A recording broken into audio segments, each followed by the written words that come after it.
তো এখন যে জিনিসটা হলো বাবা, যে লগইন এর জন্য আমরা এটা তৈরি করলাম। এখন দেখবো আমরা ফর্মটা ভ্যালিড কিনা, ফর্মটা ভ্যালিড কিনা। তাহলে ইফ ফর্ম ডট কি ভাই ইজ ভ্যালিড, যদি হয় ভ্যালিড, তাহলে এটা যেহেতু একটা মেথড ফাংশন, এটা হলে কি করতে একটা প্যারেন্থেসিস দিতে হয়। দিলাম, দিলাম কোলন। ঠিক আছে ভাই? এবার আমি যে ইউজার নেমটা নিছি সেটা তো কোনো মডেল থেকে নেইনি। সো এটা যেহেতু আমরা ফরম থেকেই নিছি, তাহলে আমাকে ক্লিন ডেটা করতে হবে। তাহলে ফরম ডট ক্লিন ডেটা। ঠিক আছে? কেন? কারণ আমি কিন্তু ফরমস ডট ফরম ইউজ করছি, ফরমস ডট ফরম ইউজ করছি, নট মডেল ফরম। আমি কিন্তু কোনো মডেল থেকে আনি নাই, কোনো মডেল থেকে আনি নাই, পিওর ফরম থেকে। তাহলে আমার একটা ক্লিন ডেটা লাগবে। বুঝেন নাই ব্যাপারটা?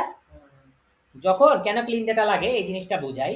যখন মনে করেন আপনি, আমরা যেরকম কোডার হিসেবে আমরা ফার্স্ট জেনারেশন কোডার, তাহলে আমাদের একটা ক্লিন ডেটা লাগবে। ক্লিন ডেটা লাগবে কিনা? কিন্তু যারা মনে করেন যে বাপের কম্পিউটার ছিল, কোডার হয়ে গেছে, বাপেও ছিল হয়ে গেছে, তো তাদের মনে করেন তো এত প্যারা নাই, তাদের তো এত কাহিনী লাগবে না। কিন্তু আমাদের একটা পরিচ্ছন্ন ডেটা লাগবে, মানে আমাদের একটা নতুন পিসি লাগবে।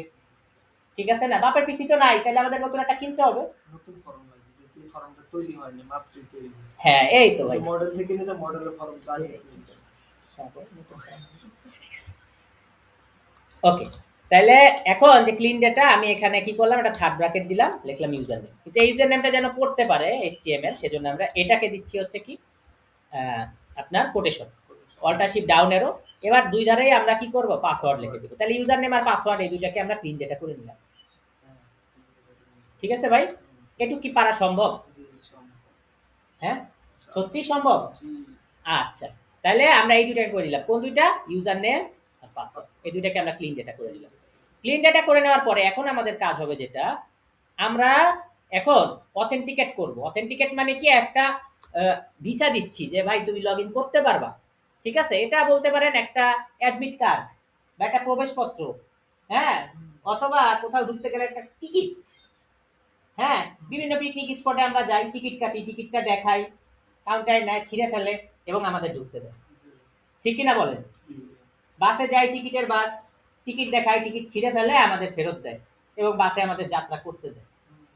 ঠিক সেরকম লগ ইন করতে গেলে একটা টিকিট লাগে, সেই টিকিটের নাম হচ্ছে অথেন্টিকেট। তাহলে অথেন্টিকেট কিভাবে নামাবো? লিখবো জ্যাঙ্গো ডট কন্ট্রিব ডট অথ, ইম্পোর্ট কি বাবা? অথেন্টিকেট। ইম্পোর্ট কি বাবা? অথেন্টিকেট। দুইটা অথেন্টিকেট আছে দেখো, এ অথেন্টিকেট, নট দিস। তোমরা এ ফর অথেন্টিকেট, শুধু এ দিয়ে, শুধু এ দিয়ে যে অথেন্টিকেট, এটাকে নিবা। আরেকটা কোনটা বলতে গেলেন ভাই? আরেকটা বাবা এই যে ডবল এ অথেন্টিকেট, এই যে ডাবল ওকে না। হ্যাঁ, অনেকে কনফিউজ লেগে যায় যে ভাই কোনটা নিব। তো এটা নিবা, হ্যাঁ, শুধু এ দিয়ে এ ফর অথেন্টিকেট নিবা, ডবল এ অথেন্টিকেট নিবা না। ঠিক আছে? তো বাবা দেখো, ইউজার ইকুয়াল টু, ঠিক আছে? জি। তাহলে আমাদের এখন কি করা দরকার বাবা? আমাদের এখন অথেন্টিকেট করা দরকার, তাই না ভাই? আমাদের এখন কি করা দরকার? অথেন্টিকেট করা দরকার। তাহলে আমরা অথেন্টিকেট করে ফেলি নাকি ভাই? আচ্ছা, ঠিক আছে ভাই।